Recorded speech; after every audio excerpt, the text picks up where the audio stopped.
মুসলিম এক রাষ্ট্রের উপর হামলা হলে 57 রাষ্ট্রের উপর হামলা বলে এটা ধরা হবে, এবং 57 দেশের সৈন্য দিয়ে তার জবাব দেওয়া হবে ইনশাআল্লাহ। এবং বাংলাদেশ থেকে এটা সূচনা হয়েছে, মুসলিম বিশ্বায়নের সূচনা। আল্লাহ তাআলা বাংলাদেশকে কেন চুজ করেছেন? এত তরুণ কোনো মুসলিম দেশে নাই, এত বুদ্ধিদীপ্ত তরুণ পৃথিবীর কোনো দেশে নাই। দুনিয়া বুঝে 2 কোটির মতো মানুষ সারা বিশ্বে ছড়ানো, গোটা পৃথিবীটাই যেন বাংলাদেশের হাতের মুঠে এখন।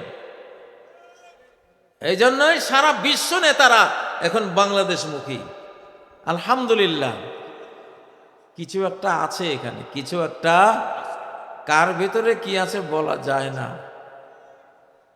এখন এটা বাংলাদেশের ব্যাপারে খাটে, বাংলাদেশের ভেতরে যে কি আছে এটা এখন বলা যায় না। এখানে বিশাল একটা কিছু আছে আলহামদুলিল্লাহ। গাজওয়াতুল হিন্দের রণক্ষেত্র তো এই বাংলাদেশ। 17 বছর গাজওয়াতুল হিন্দের মধ্যেই ছিলাম। এখনো হিন্দুস্তান বসে বসে 24 ঘন্টা আমাদের বিরুদ্ধে মিডিয়া যুদ্ধ চলছে কিনা, এটা গাজওয়াতুল হিন্দের প্রপাগান্ডা পার্ট, এটা চলছে। চক্রান্ত যুদ্ধ চলছে কিনা, চলছে। এটা এখনো আবার কামব্যাক, আবার ফিরে আসতেছে ফ্যাসিবাদ। এইসব ভুয়া কথার একেবারে চতুর্দিকে প্রচার চলছে কিনা, চলছে। তো আমরা তো ইনশাআল্লাহ হিন্দুস্তান বিরোধী যুদ্ধের গাজী, যুদ্ধ আমরা চাপিয়ে দিচ্ছি না, তারা চাপিয়ে দিচ্ছে আমাদের উপরে, ঠিক নয় কি? ফিলিস্তিন আর বাংলাদেশ একই হিসাব, দুইটা রাষ্ট্রের অবস্থা একরকম। ফিলিস্তিনে একটা সন্তান জন্ম হলে ফিলিস্তিনের কোনো রাষ্ট্রীয় ক্ষমতা বা কোনো শক্তিশালী দল হলে ইসরায়েল মনে করে আমার জন্য থ্রেট, আমার জন্য এটা হুমকি। ঠিক বাংলাদেশে একটা শক্তি হলেই ভারত মনে করে এটা আমার জন্য হুমকি, ঠিক নয় কি? তো ফিলিস্তিনকে যেমন র আর মোসাদ, মোসাদ আর র মিলে তারা ধ্বংস করছে, এই বাংলাদেশের পিছনেও র মোসাদ আছে, কঠিনভাবে আছে। তাদের চক্রান্ত থেমে নেই, আমাদের সজাগ থাকতে হবে ইনশাল্লাহ। তবে আমরা সাবধান করে দিচ্ছি, বাংলাদেশের উপরে হাত দিবা, যারা হাত দিবা তাদের রাষ্ট্র সুদ্ধা দখল করে মুসলিম সাম্রাজ্যের বিস্তার ঘটানো হবে ইনশাআল্লাহ। এখন সেই যুগ, কারণ এটা আল্লাহ আমাদের সাথে আছেন। তুতিল মুলক মান তাশা, যাকে চাও সাম্রাজ্য তুমি দাও, ঠিক না? খন্দক যুদ্ধে নবীজির সাহাবীরা পরীক্ষা খনন করছেন, এমন এক পাথর পড়লো, ওটা কোনো কোদাল দিয়ে বেলচা দিয়ে ভাঙ্গা যায় না। নবীজি আসলেন, তিনি কোপ দিলেন, নবুয়তের হাতের কোপ খেয়ে ওটা ফেটে গেল, আর একটা আলো বেরিয়ে গেল। সেই আলোতে পারস্য সাম্রাজ্যের বিল্ডিংগুলো নবীজি দেখলেন, প্রাসাদগুলো দেখলেন। তিনি বললেন যে তোমরা সুসংবাদ গ্রহণ করো, পারস্য সাম্রাজ্য তোমরা দখল করবা। আরেকটা কোপ দিলেন, পাথর বাংলো, একটা আলো বিচ্ছুরণ হয়ে রোমান সাম্রাজ্যের প্রাসাদগুলো দেখা গেল। নবীজি বললেন রোমান সাম্রাজ্য তোমরা দখল করবা। কুরাইশ শুনে বলে যে মুহাম্মদ আমাদের থেকে বাঁচার জন্য, মুসলিমেও আরব শত্রু থেকে বাঁচার জন্য গর্ত করে যান বাঁচাচ্ছে, সেই মুহাম্মদ তার এইসব গো বেচারাদেরকে সুসংবাদ দিচ্ছে পারস্য সাম্রাজ্য, রোমান সাম্রাজ্য বিজয়ের। শুনছো মুহাম্মাদের কথা? তখন আল্লাহ আয়াত নাজিল করলেন, সাম্রাজ্য তো মুহাম্মাদের না, সাম্রাজ্য কার? আল্লাহর। তিনি চাইলে যাকে চান তাকে দিতে পারেন। আল্লাহ চাইলে বাংলাদেশকে বাংলা এম্পায়ার করে দিতে পারেন ইনশাআল্লাহ, ঠিক নয় কি? বাংলা এম্পায়ার আল্লাহ তুমি কবুল করো ইনশাআল্লাহ। বাঙালিরা খুব সূক্ষ্ম বুদ্ধিওয়ালা। W Hunter our Indian Muslims এই বইতে লিখেছেন যে ব্রিটিশদেরকে মার দিয়েছে এই হিন্দুস্তানে, ভারতবর্ষে, এবং ভারতীয়রা, ব্রিটিশটা হেরে গেছে এখানে 2 কারণে। একটা হলো বাঙালির সূক্ষ্ম বুদ্ধি, আর এই সূক্ষ্ম বুদ্ধি বাঙালিরা দিয়েছে পাঠানদেরকে, পাঠানরা দিয়েছে গায়ের জোর, এরা দিয়েছে বুদ্ধি, ওরা দিয়েছে কি গায়ে জোর। 2টার সমন্বয় হওয়াতে আমরা হেরে গেছি। ব্রিটিশরা লিখেছে। তো বাংলাদেশের মানুষের সূক্ষ্ম বুদ্ধি, মাশাআল্লাহ।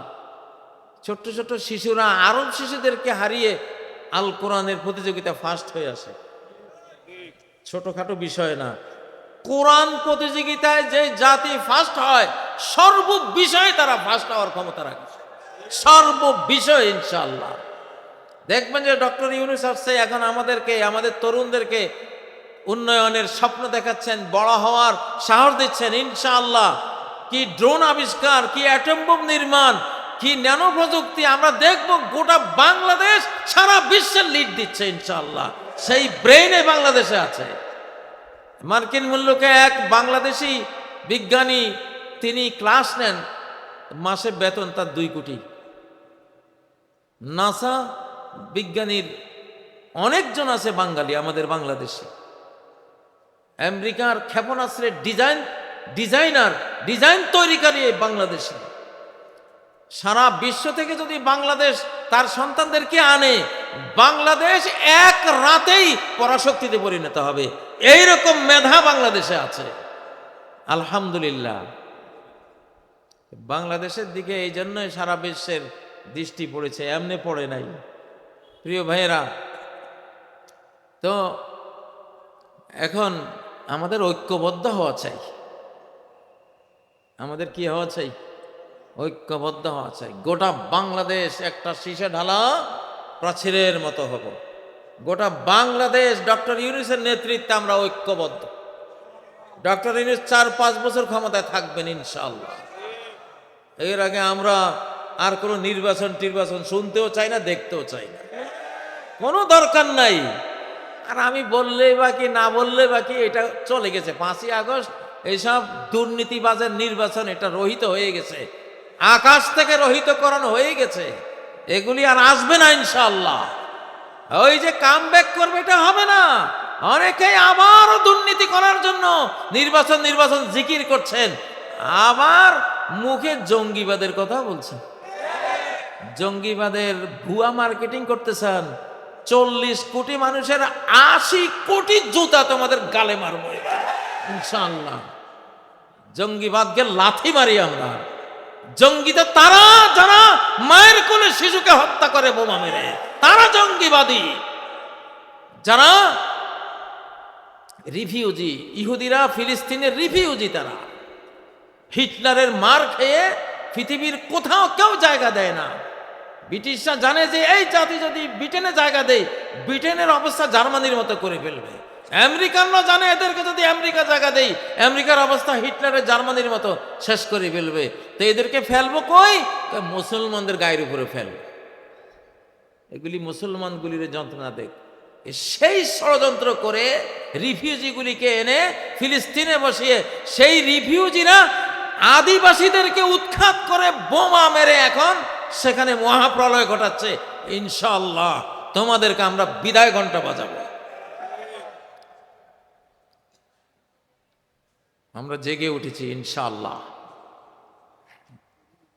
আমাদের মুসলিম যুক্তরাষ্ট্র জন্ম হয়ে গেছে আমি মনে করি। আমাদের বাংলাদেশের বর্গ কিলোমিটার কত? 4,17,00,000 প্লাস। বাংলাদেশ কত বড়? বাংলাদেশের সীমানা, এটা যদি মুসলিম জাহানের অংশ হয়, মুসলিম জাহানের সীমানা হলো 4,17,00,000 প্লাস বর্গ কিলোমিটার। পৃথিবীর কোন সাম্রাজ্যের এত বড় সীমানা নাই, এত বড় বিস্তীর্ণ ভূমি নাই, মুসলিমদের আছে। সামনে 7 মহাদেশ জড়ো হবে ইনশাআল্লাহ। প্রিয় ভাইয়েরা, তবে এই মুসলিম যুক্তরাষ্ট্র তৈরি করব আমরা ঈমান দিয়ে। কি দিয়ে? লা ইলাহা ইল্লাল্লাহ দিয়ে। এখন নেতানিয়াহুরা বোমা মারছে লা ইলাহা ইল্লাল্লাহর উপরে, কালেমার উপরে বোমা মেরে কোনো লাভ নাই। কালেমার পাওয়ার কত? 7 আসমান 7 জমিন। লাউ আন্নাস সামাওয়াতি সাব' ওয়াল আরদিনা সাব'a ফি কিফফা ওয়া আমিরাহুন্না গায়রি ফি কিফফা ওয়া লা ইলাহা ইল্লাল্লাহু ফি কিফফা লামালাত বিহিন্না লা ইলাহা ইল্লাল্লাহ। 7 আসমান 7 জমিন যদি এক মহাজাগতিক পাল্লায় তুলে দাও, আর লা ইলাহা ইল্লাল্লাহকে এক পাল্লায় তুলে দাও, লা ইলাহা ইল্লাল্লাহর ওয়েট, ক্ষমতা, শক্তি মহাবিশ্বের চেয়ে বেশি। আল্লাহু আকবার। সেই লা ইলাহা ইল্লাল্লাহ বিজয়ী হবে। কি লা ইলাহা ইল্লাল্লাহ বিজয়ী হবে। উলু হুবাল, উলু হুবাল, উলু মানে জয়। উলু মানে কি? ওহদের যুদ্ধের সময় আবু সুফিয়ান স্লোগান দিয়েছিল উলু হুবাল, হুবাল জয়, হুবাল জয় বাংলা। এটা শিরকি স্লোগান। এটা কি? শিরকি স্লোগান। জয় বাংলা, জয় বাংলা হলো ইন্ডিয়া স্লোগান। তারা বাংলাদেশ জয় করেছে 71 সালে, সেই স্লোগান দিয়েছে। আর আমাদের নাদানরা এটাকে বাংলাদেশি স্লোগান মনে করে তারাও ইন্ডিয়া স্লোগান মুখে নিয়ে তারা এই 53 বছর কাটিয়েছে নাদানের দল। আমাদের স্লোগান হলো নারায়ে তাকবীর। জোরে, আরো জোরে, আরো জোরে।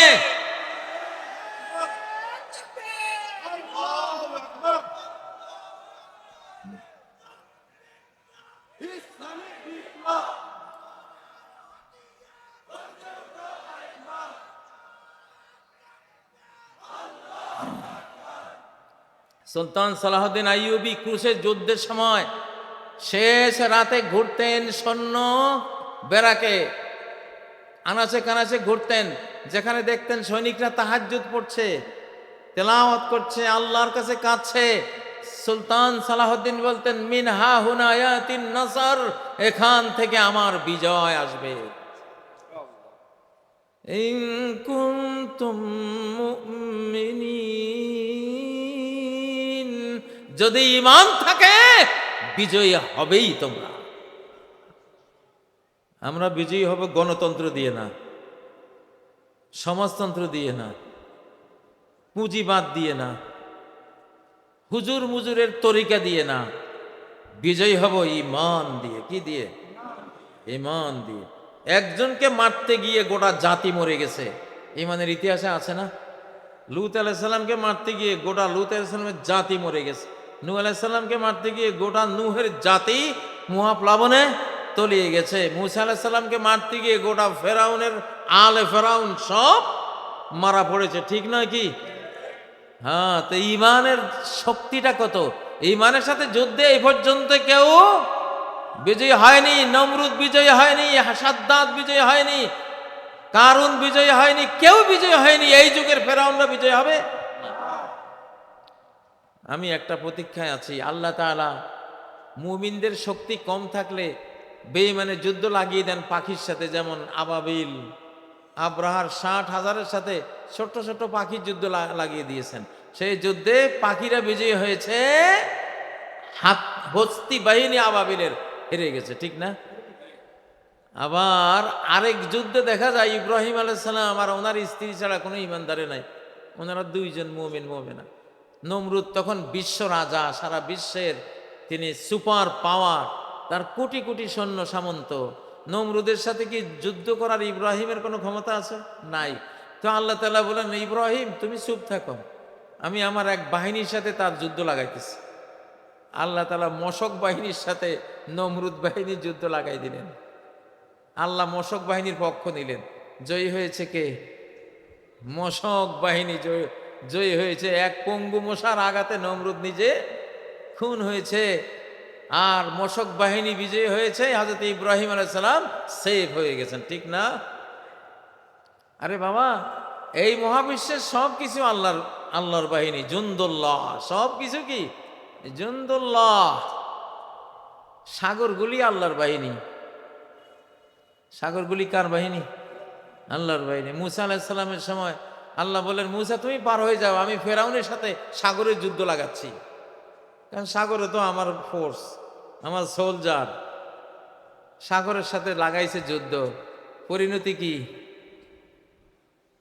পরিণতি কি হয়েছে? হ্যাঁ, এখনো সাগরের সাথে যুদ্ধ হবে। আরে নেতানিয়াহু, তুই আর তোর মুরব্বির সাথে যুদ্ধ হবে সাগরের সাথে। কার সাথে? মহাসাগরের সাথে। এক এক সুনামি আসবে। 2004 সালে সুনামির গতি ছিল পার আওয়ার 900 কিলোমিটার। আল্লাহু আকবার!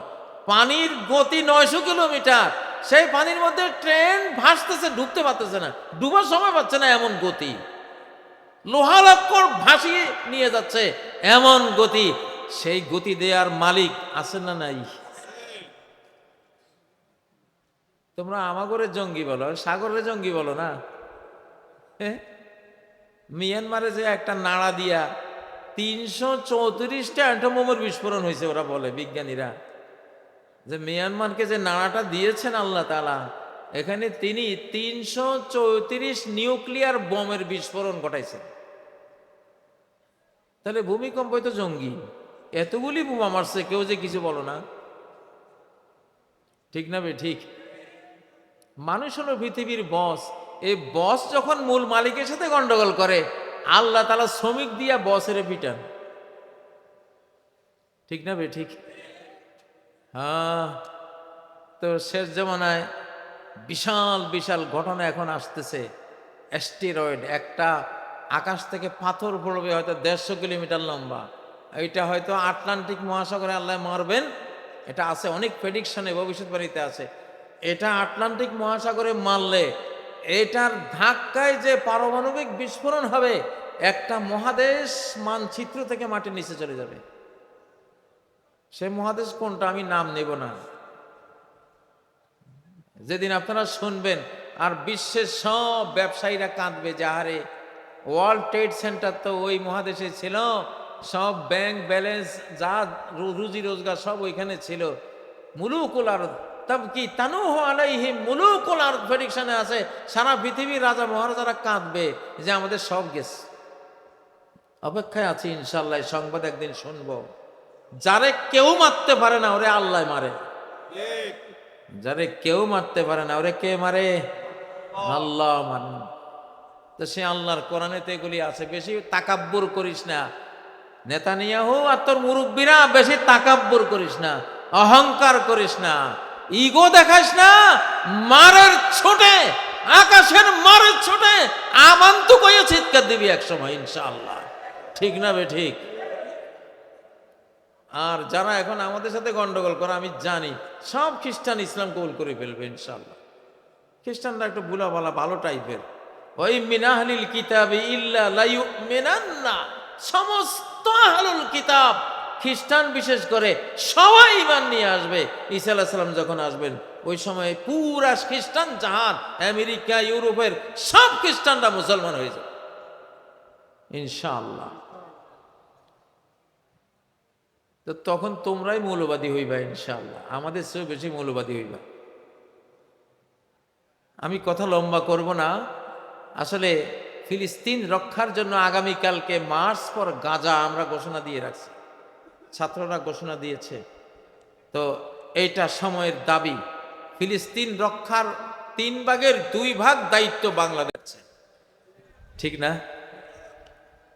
এক সময় দাঁড়িয়ে রাখলেই তার উপরে দুনিয়ার যত অপবাদ, মৌলবাদ, যত টেরোরিজম, জঙ্গি, হাবি জাবি, মানে ব্যাকডেটেড সমস্ত অপবাদের বোঝা কাড়ি কাড়ি অপবাদ তার উপরে বর্তাতো, ঠিক না? এখন কি সেটা আছে? এখন দাঁড়ি বিজয়ী হয়েছে। কি বিজয়ী হয়েছে? কি বিজয়ী হয়েছে? কেন? কারণ দাঁড়ি ইসলাম। দাঁড়ি কি? ইসলাম। দাঁড়ি ইসলামের সত্য, সত্য একটা বিধান। قال يا ابن أم لا تأخذ بلحيتي। মুসা আলাইহিস সালাম যখন দেখলেন যে গরুর বাছুর পূজা করছে, হারুন তুমি কি করছিলা? মুসা আলাইহিস সালামের রাগ খুব দেখে হারুন আলাইহিস সালাম বলছেন লা তাখুজ বিলহিয়াতি, আপনি আমার দাড়ি চেপে ধরেন না। তাহলে বুঝে গেল হারুন আলাইহিস সালামের কি ছিল? দাড়ি ছিল। ফেরাউনেরও দাড়ি ছিল, ফেরাউনের দাড়ি ছিল। আবু জাহেলেরও কি ছিল? দাড়ি ছিল। তো সর্বপ্রথম এদেশে দাড়ি কাটা শিখিয়েছে ইংরেজরা। কারা? ইংরেজরা। 1945 সালের দিকে একজন মহিলা গ্রাম বাংলা থেকে ঢাকায় ঢুকলেন। ওনার জীবনে উনি দাড়ি কাটা কোনো পুরুষ দেখেন নাই। ঢাকায় ঢোকার পরে উনি দাড়ি কাটা একজন পুরুষ দেখে প্রশ্ন করলেন, এটা কি মানুষ? দেখতে তো পুরুষ বলে মনে হচ্ছে, কিন্তু দাড়ি নেই। এক সময় সবাই গণহারে দাড়ি রাখতো, কিন্তু আরেক সময় দাড়িটা চরমভাবে কলঙ্কিত হয়েছে ইংরেজদের কারণে, আবার সেই দাড়ি বিজয়ী হয়েছে। এখন দাড়ি একটা ফ্যাশনও, ঠিক না? এখন দাড়ি না রাখলে এটা খারাপ লাগে, দাড়ি রাখলে ভালো লাগে। তাহলে যেটা ইসলাম সেটা বিজয়ী হচ্ছে কিনা? উলঙ্গপনা তো সমাজে আছে, আমরা জানি, কিন্তু কম্পেয়ার করলে আমার মনে হয় বোরকা বিজয়ী হয়েছে, ঠিক না? আমাদের সমাজে বোরকার সংখ্যাটা কি কমেছে না বেড়েছে? ওয়ান্তুমুল আ'লাউনা ইন কুনতুম মুমিনিন, তোমরা উপরে থাকবা যদি তোমাদের ভেতরে ঈমান থাকে। যদি কি থাকে? ঈমান থাকে। প্রিয় ভাইয়েরা, ঈমানের সাথে কেউ পারে না, ঈমানের সাথে কেউ বিজয়ী হতে পারে না। যেটা ঈমান এটা বিজয়ী হবে। এখন আল্লাহু আকবার স্লোগান বিজয়ী হবে। জয় বাংলা পরাস্ত হয়েছে কিনা? আল্লাহু আকবার বিজয় হয়েছে কিনা? আল্লাহু আকবার। তাইলে আপনারা ইসলামের বিজয় টের পাচ্ছেন তো? টের পাচ্ছেন না? ইসলামের বিজয় বাংলাদেশে হয়ে গেছে, আলহামদুলিল্লাহ। বাংলাদেশে ইসলামী মুসলিম যুক্তরাষ্ট্র বাংলাদেশে সূচনা হয়ে গেছে। ডক্টর ইউনূস এমন একটা মানুষ আল্লাহ বাংলাদেশকে দিলেন, সারা পৃথিবীর প্রেসিডেন্টের উনি স্যার। তুরস্কের প্রেসিডেন্টের মতো এরকম সুলতানে তুর্কি, উনি ওনাকে স্যার বলে। মানে একটা মুসলিম যুক্তরাষ্ট্র তৈরি হলে যে একজন সুলতান সেখানে আসবে, সেই রকম একটা সুলতানি হাবভাব, সুলতানি একটা বিশ্বব্যাপী গ্লোবাল সেলিব্রিটি হওয়ার এই ভাবগুলি, এই দৃশ্যগুলি আমরা ডক্টর ইউনূস সাহেবের মধ্যে দেখতে পাচ্ছি কিনা? তাহলে বাংলাদেশে 2024-এর 5ই আগস্ট আসলে মুসলিম যুক্তরাষ্ট্র তৈরি হওয়ার একটা রহমত নাজিল হয়েছে। ফিলিস্তিনকে রক্ষা করার 2/3 দায়িত্ব বাংলাদেশের উপরে। কোন দেশের উপরে? এটা আমরা জানি। আমরা হলাম স্রষ্টার বাঁশি, তিনি যখন বাজান তখন বাজি। এই বাংলাদেশে বহু শাহজালাল আছে, বলে গেলাম, কোন গৌর গোবিন্দের কোন চক্রান্ত সফল হবে না ইনশাআল্লাহ। বহু শাহজালাল আছে, ডিফেন্ডার আছে, ডিফেন্স। এই দেশের সরকার, তোমরা মুসলিম যুক্তরাষ্ট্র তৈরি করো, ঘোষণা দাও। বাংলাদেশ পারে। বাংলাদেশের সাইফুল আজম, আমি ওই মাহফিলে বলে আসছি, সাইফুল আজম একমাত্র পাইলট 1967 যুদ্ধে এই বাংলাদেশি পাবনার এই ছেলে একাই গোটা ইসরায়েলকে পরাস্ত করার মতো কাজ করেছে। ইসরায়েলের 4টা জঙ্গি বিমান নিজে ভূপাতিত করেছে। জর্দানের হয়ে লড়াই করে বিজয়ী হয়ে, পরের দিন ইরাকের হয়ে লড়াই করে সেখানেও সে বিজয়ী হয়েছে। তার ফুল টিম 40 থেকে 46টা ইসরায়েলি বিমান ভূপাতিত করেছে। এই সাইফুল আজমের কারণে সেদিন ইসরায়েল পুরো আরব জাহানকে ধ্বংস করতে পারেনি। এটা সেই সাইফুল আজমের দেশ ইনশাআল্লাহ। সাইফুল আজমকে আল্লাহ ওখানে কেন এইভাবে বিজয়ী করলেন, সেই ইতিহাস রেখে দিলেন কেন? এই জন্যই যে সাইফুল আজমের বাংলাদেশের বিরাট দায়িত্ব ভবিষ্যতেও বর্তাবে, সেটা আছে ইনশাআল্লাহ। আমাদের ডক্টর ইউনূস সাহেব একটা ঘোষণা দিলে আমরা আশা করি মুসলিম যুক্তরাষ্ট্র তৈরি হবে এবং ফিলিস্তিন রক্ষারও বিশাল কাজ হয়ে যাবে ইনশাআল্লাহ। আল্লাহ তাকে সেই সম্মান দিয়েছেন। আমরা বলি ডক্টর ইউনূস সাহেব, ভয় পাওয়ার কোনো কিছু নাই, ভয় তারা আমাদেরকে পাবে এখন ইনশাআল্লাহ। এখন আকাশ আমাদের সাথে, আল্লাহ রব্বুল আলমিনের ফেরেশতা বাহিনী আমাদের সাথে, সমস্ত সৃষ্টি প্রকৃতি এখন বিদ্রোহী হয়ে অপরাধীকে মারার জন্য রেডি হয়ে আছে, আল্লাহর কমান্ডের অপেক্ষায় আছে শুধু। এখন আর ভয় পাওয়ার কোনো কিছু নাই। তো অতএব বাংলাদেশ এগিয়ে যাবে, মুসলিম বিশ্ব একটি মুসলিম যুক্তরাষ্ট্র হয়ে তারা ঐক্যবদ্ধ হবে। ফিলিস্তিন হবে রাজধানী, আমাদের মুসলিম যুক্তরাষ্ট্রের রাজধানী আক্রান্ত হয়েছে, আমরা কি বসে থাকবো? আমাদের বসে থাকার সুযোগ নেই, কারণ আমাদের বাইতুল আকসাতেই ঈসা আলাইহিস সালাম রাজধানী করে গোটা বিশ্ব শাসন করবেন। এই ফিলিস্তিনকে রাজধানী করে ইমাম মাহদী গোটা বিশ্ব শাসন করবেন। আজ থেকে, এখন থেকে আমরা মনে করব যে আমাদের ফিলিস্তিন মুসলিম যুক্তরাষ্ট্রের রাজধানী, ইসরায়েল সেখানে আক্রমণ করেছে, আমরা প্রতিটি মুসলিম এর বিরুদ্ধে আমরা যুদ্ধে ঝাঁপিয়ে পড়লাম ইনশাআল্লাহ। আমাদের আধ্যাত্মিক শক্তি দিয়ে, আমাদের ইবাদতের ক্ষমতা দিয়ে, আমাদের প্রেয়ার প্রার্থনার শক্তি দিয়ে, আমাদের অস্ত্রবল দিয়ে, জনবল দিয়ে, অর্থবল দিয়ে, সকল কিছু দিয়ে ফিলিস্তিন রক্ষার কাজে আমরা ঝাঁপিয়ে পড়বো ইনশাআল্লাহ। আল্লাহ কবুল করেন, আল্লাহ আমাদের এই বাংলাদেশকে কবুল করেন, বাংলাদেশের ওলামায়ে কেরামকে ঐক্যবদ্ধ করে দেন, সকল ইসলামী দলকে এক পতাকা তলে নিয়ে আসেন, যারা জাগতিক দল করেন তাদেরকেও আল্লাহ ঐক্যবদ্ধ হওয়ার তৌফিক দান করেন। সম্মানিত ভাইরা, আমি আর কথা লম্বা করব না, যেহেতু অনেক গভীর রাত হয়েছে, সম্ভবত 11:30 পর্যন্ত, হ্যাঁ আমার সময় ছিল 11:30, এখন তো 27 বাজে। তো আমার পরে জনাব জামাল উদ্দিন সাহেব আছেন, তরুণ বক্তা, খুব সুললিত কণ্ঠে ওয়াজ করেন ইনশাআল্লাহ। এখন তো বাংলাদেশ জামাল সাহেবদের, আমরা যারা 60 বছর পার হলে মানুষকে আল্লাহমুখী হতে হয়, পরকালমুখী হতে হয়। 7 বছরের পরে সে যেখানে যাবে অনন্ত লোকে, সে অনন্ত লোকের পাল্লাটা তার ভারী হতে হয়, দুনিয়ার সম্পর্ক থেকে একটু একটু করে কমিয়ে ওই মুখী হয়ে যেতে হয়। তা আমরা তো 60 পার হয়েছি।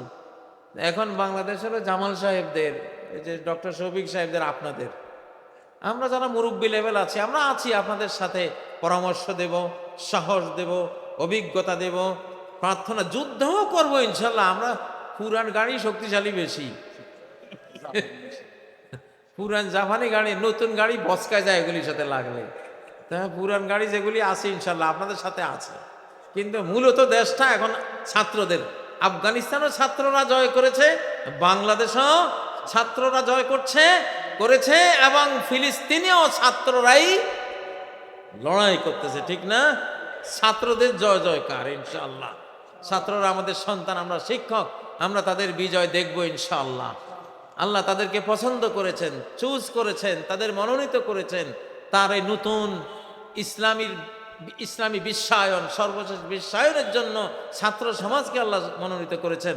ইমাম মাহদী যখন আসবেন 40 বছর, ছাত্র জীবন মাত্র পার হয়ে তিনিও আত্মপ্রকাশ করবেন ইনশাআল্লাহ। অতএব আমরা আছি তোমাদের সাথে, আল্লাহ আমাদের সবাইকে কবুল করুন, যার যার শক্তি মতো, বয়স মতো আল্লাহর দ্বীনের শেষ বিজয়ে আমরা যাতে অংশ নিতে পারি। সুবহানাকাল্লাহুম্মা বিহামদিক, আশহাদু আল্লা ইলাহা ইল্লা আনত, আস্তাগফিরুকা ওয়া আতুবু ইলাইক। আসসালামু আলাইকুম ওয়া রাহমাতুল্লাহি ওয়া বারাকাতুহু।